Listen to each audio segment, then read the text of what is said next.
This paper is with Olivier and with Jesper, who will continue the presentation in a little while. So if the euro area was a fiscal union like the United States, there'd be a strong case for fiscal expansion. The unemployment rate remains in double digits, inflation is too low, and monetary policy has limited scope to provide more stimulus, given that interest rates are extremely low out the maturity spectrum. So given the periphery economies are constrained from expanding government spending due to fiscal solvency concerns, including very high public debt levels, any sizable expansion would have to come from the euro area's core economies, so Germany, France, and some others. Our paper assesses the effects of an expansion in government spending in the euro area's core economies. So there's an extensive literature on fiscal multipliers. These are some recent contributions. But they've mainly focused on models that take an aggregate perspective. In contrast, our paper is going to focus heavily on the distributional effects of an expansion in fiscal spending, asking the question, would a rise in core government spending raise periphery GDP substantially, or would the stimulus mainly be concentrated in those core economies increasing government spending? So how diffuse would it be? And outside of a liquidity trap, the literature has shown that a rise in government spending would actually be likely to depress periphery GDP, so it'd be counterproductive in a sense, because the ECB would raise policy rates. We're going to focus on a fiscal expansion in a liquidity trap in which the effects can be very dramatically different. So take away a couple lessons first from the fiscal consolidation that occurred earlier this decade in the periphery. One lesson is that the fiscal multiplier is much larger than in normal times when the ZLB is binding. Olivier alluded to that earlier, and that's in line with work that he's done with Daniel Lay, looking at the specific case of the fiscal consolidation in the periphery, but it's certainly consistent with a very extensive literature. Second, fiscal shocks have important rebalancing effects on net exports through relative price channels. And here, what we look at is realized price inflation in the euro area between, the realized price level change between 2009 and 2014 in the euro area over that 5-year period. And on the horizontal axis, we plot that against the average output gap as measured by the OECD between 2010 and 2014. And what you see are economies, including Spain, Ireland, and Portugal, that had very large average output gaps, had almost no increase in their prices over that period. By contrast, Germany and Belgium, that had relatively small output gaps on average, had average inflation rates of close to 2%. So the price level went up about 8% over that 5-year period. And so this is suggestive that although there are many factors depressing output in these economies, that fiscal consolidation, to the extent that it had a material impact, caused relative prices to decline.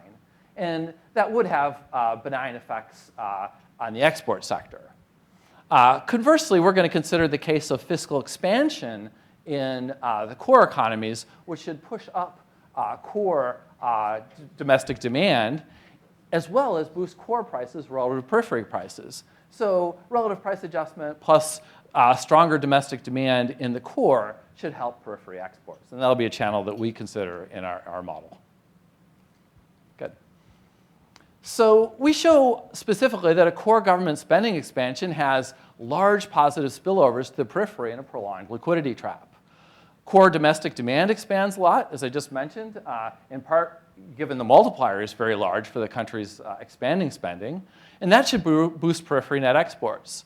Core relative prices should be boosted as well. That should also boost periphery net exports. And finally, periphery inflation should rise, even if less than core, crowding in periphery domestic demand. So those are 3 key channels that give us sizable spillovers. Under our preferred model, a rise in core government spending equal to 1% of euro area GDP, think about 100 billion euros essentially, would boost periphery GDP about 1% in a liquidity trap lasting 12 quarters, roughly half the effect on core GDP. So very different than the case of normal times. We're also going to study fiscal expansion in a normative perspective. In terms of the modeling framework, we use two variants of a two-country New Keynesian model that's calibrated so that one block corresponds to the euro area periphery, the other to the core. The benchmark model is very similar to Galli and Monticelli's with some modest extensions. And then we also consider a larger scale model that allows for endogenous investment, wage and price rigidities, and a number of other frictions, including hand-to-mouth agents that amplify multiplier effects. So the benchmark model is comprised of two countries that may differ in population size, so periphery and core. It has complete financial markets, producer currency pricing, sticky prices a la Calvo, and we also include habit persistence and consumption to yield more plausible dynamics. In particular, it helps avoid a high degree of crowding out in normal times. And also, we allow for some fraction of government spending to be imported. It's helpful to decompose the model into two parts. The first part can be regarded as determining the aggregate effects on the currency union as a whole. And there, the usual three equations from the workhorse New Keynesian model apply, aside from being adjusted for habit persistence. And these determine currency union output, inflation, and the policy rate. The second part characterizes the differences between the responses of the periphery versus the core economy. This relative or compositional impact turns out to depend only on the terms of trade and exogenous shocks, not monetary policy. So monetary policy works only through the aggregate channels. It affects interest rates in core and periphery in the same way, inflation and output. So this is just the familiar New Keynesian model for the currency union. Inflation, of course, is related to the output gap via the New Keynesian Phillips curve, output negatively to the difference between the real interest rate in the currency union versus the potential real interest rate in the currency union. And finally, monetary policy follows the Taylor rule, subject to the zero lower bound. This is all written in deviations from baseline form, hence the minus I bar and the zero bound constraint. Monetary policy determines the response of currency union output. So a tight monetary policy could keep aggregate currency union output at zero if it's sufficiently tight. Conversely, in a liquidity trap, monetary policy will be very accommodative, and you'll get big effects on currency union output. So you can think of monetary policy as determining how much pie there is to distribute between the periphery and core. Well, the next question is, how is that pie distributed? And relative demand in the periphery, y dt, relative to the core, y dt star, is given by this expression. If you assume that omega g, which is the import share of government consumption, is zero for simplicity to start, then a rise in core spending, GT star, equal to 1% of GDP, would simply shift output 1 for 1 into the core if there is no terms of trade or other endogenous adjustment. So this is the direct effect. But there will be some partial rebalancing towards the periphery. Well, a key source is that relative prices in the periphery are going to fall. That's going to be represented by a rise in tau t, the relative price of core to periphery goods here. And the strength of that effect will depend on how much the terms of trade moves, plus the trade price sensitivity summarized by this composite parameter epsilon. So that's going to stimulate periphery net exports and shift a little bit back to the periphery. Then some core government spending may fall directly on periphery imports. That's going to be captured by these omega g's. And so that's going to damp the effect of a rise in GT star on this gap. So in principle, this could be almost completely balanced if you had enough spending going directly to periphery goods. So in terms of thinking qualitatively about spillovers to the periphery, they depend on the monetary policy response and the degree of tilt towards the core. Under a very tight monetary policy, periphery output invariably must decline because relatively more is going to the core. But conversely, if monetary policy was very accommodative, as in a liquidity trap, the periphery output would rise. So I'll guide you through the empirical simulations or numerical simulation paper. So in the benchmark model, we're going to exploit a symmetric calibration where the parameters are the same in the core and the periphery. And the core is going to consist of 2/3 of the currency. The model features, we put in a low Phillips curve slope, so the coefficient of marginal cost in New Keynesian Phillips curve is 0.06. This would be consistent with estimates of models, estimated through the global financial crisis, but it's on the low side relative to the pre-crisis evidence. Say the work that Mark did with Jordi would say basically twice as high, but so it's a little bit lower than normal. Parameters determine the responsiveness of trade flows, trade price elasticity, near unity, 1.1. Core import share of private spending, looking at intra-euro area trade, it's like 0.01. And we're going to start out with the talk is just going to focus on the case where the import share of public spending is 0. In the paper, we play with that parameter. Monetary policy, we think ECB is a little bit more hawkish on inflation, but we have the standard output gap coefficient. Finally, log utility and the habit persistence parameters is set to 0.8.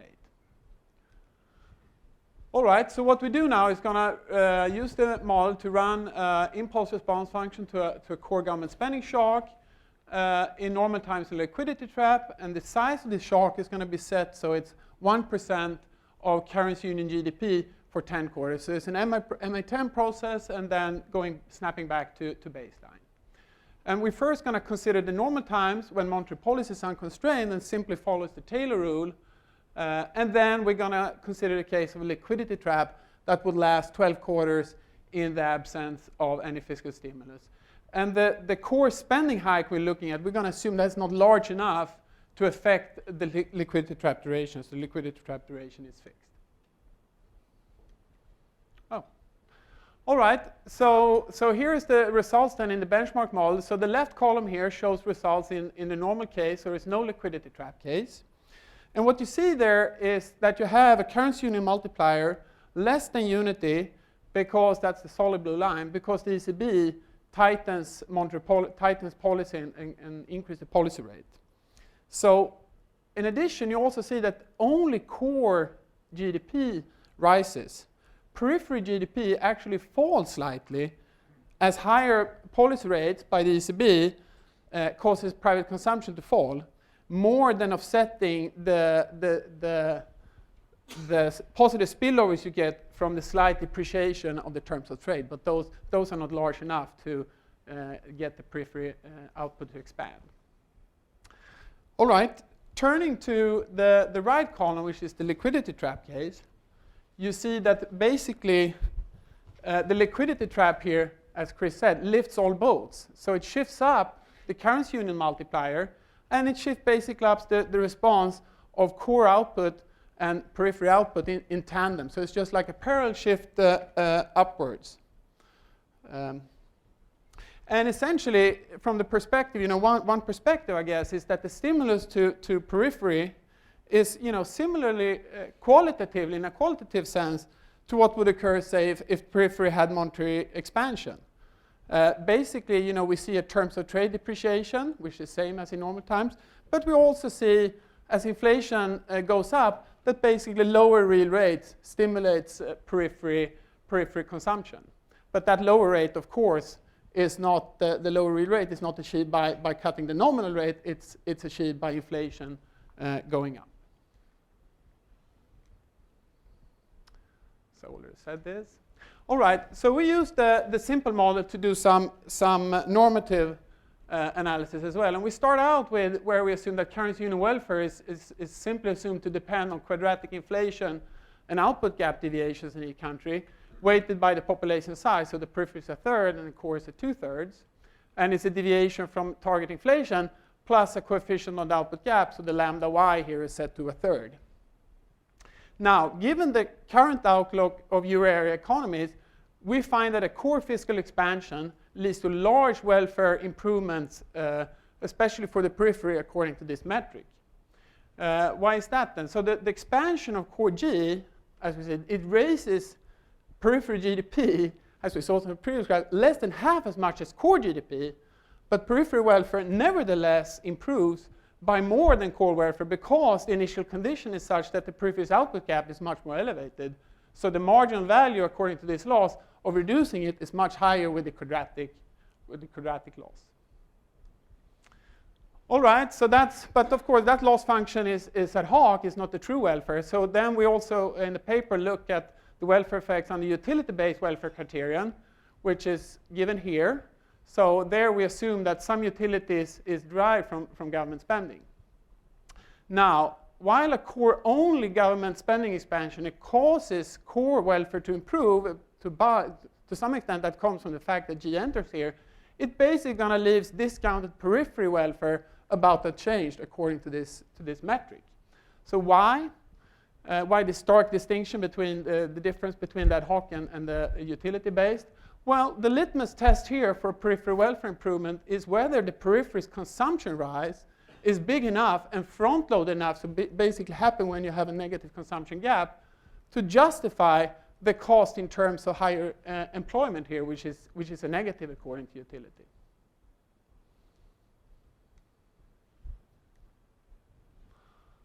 All right, so trying to understand that. So basically, what this the model that we use, the periphery, when the periphery is in a deep recession, when things are bad, period utility in the periphery does improve. So we look at the period utility period by period, we see it goes up when things are bad. But some of the periphery output expansion with the welfare metric is due to higher net exports. That is essentially a negative for welfare with utility-based criterion, right? They're just working and shipping goods abroad. And it's also true that consumption remains high long after the fiscal stimulus has ended and the economy has recovered. And that also weighs against sort of the welfare benefits according to utility-based. So basically, it's a wash.